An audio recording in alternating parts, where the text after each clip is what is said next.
Take the ring off. Insert this from underneath and put the ring back on. And back it up a couple threads to make sure it goes on square and doesn't cross thread. And tighten it down.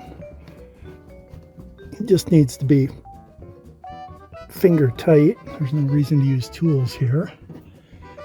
And we want the prongs to be parallel to the cabinet.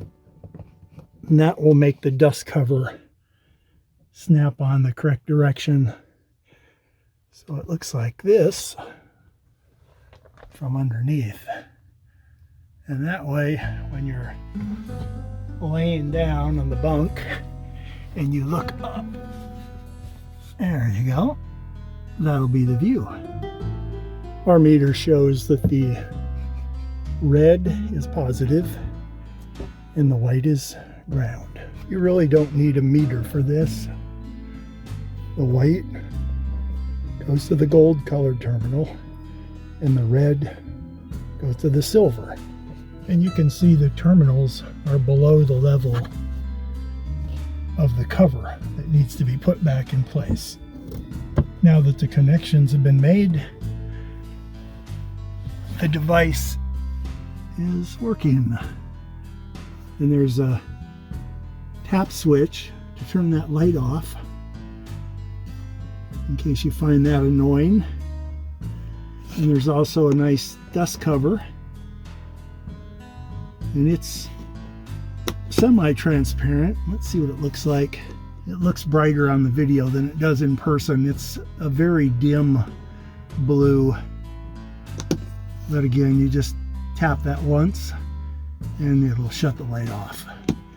And now we have USB 3.0.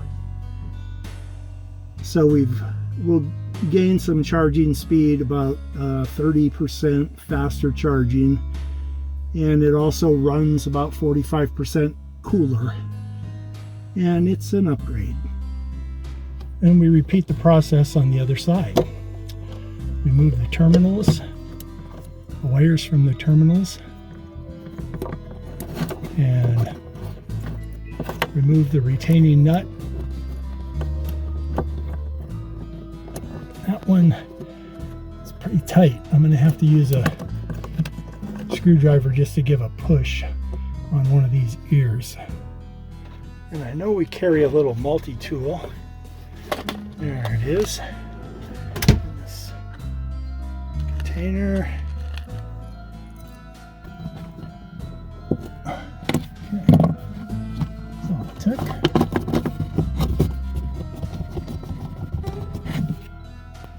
And remove the retainer.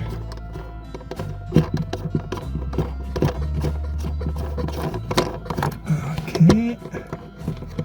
And the whole part comes down. There's the old one, the old 2.0, and we're going to replace that with this 3.0 model. That goes up. Make sure it's all the way up. There it is. And then the ring. Make sure I got the right ring here. They'll go on either way, upside down, right side up.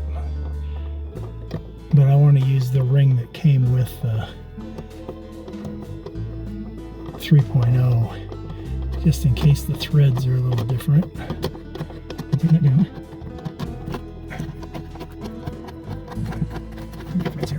There it is. Okay. And again, make sure it's square before I really snug it up tight,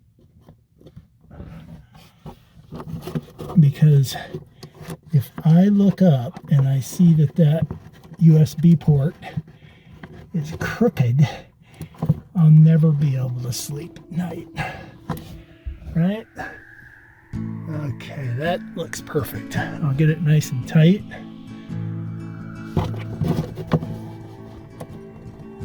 Yeah, okay.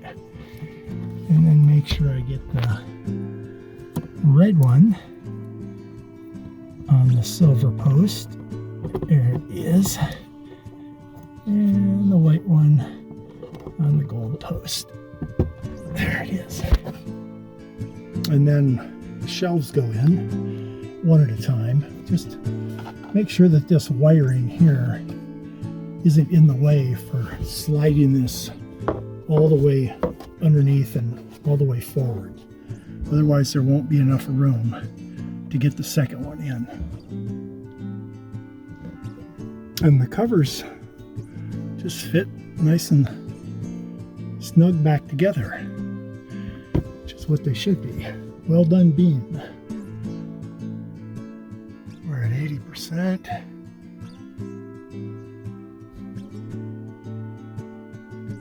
Confirm fast charging. There we go. And here we have 13.2. And our 13.2. That's it. Little battery monitor says 13.18, so that's pretty close to 13.2. So I may as well show you what we keep in this space. There's poles for the awning, 2 extra poles, and you definitely need those when you put up the wall system. We have the wall system for the 180 degree 23-0 awning. We have this Snow Peak item. It's really nifty. You drive it into the ground with sliding action, and then you can adjust the height, and there's a little arm that comes out for hanging a lantern right where you need it, usually near a picnic table or our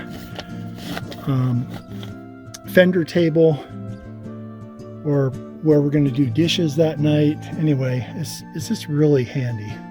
So those two go in there. Then we have this 12-volt electric blanket, and we're probably about ready to take it out for the season, but it could still get chilly, so we'll leave it in there for now. And then we have 2 of these Rumpl fireside blankets, and they're just great for around the campfire.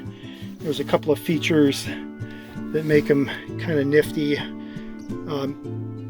There's a snap you can bring around the front, and so you can wear it and not have to hang on to it if you want to stand up and do a little task. There's the dimensions. They're nice and lightweight, but the best thing is they're fire resistant. It's similar to like Nomex for firefighting. You know, they just won't flame. They won't catch on fire, which, you know, some blankets will. They're not spark proof or flame proof, but they're a lot safer than a common cotton blanket. And they come with these nifty straps and leather carriers, which are real nice for packing and putting away. And it's also handy when you want to get to your poles.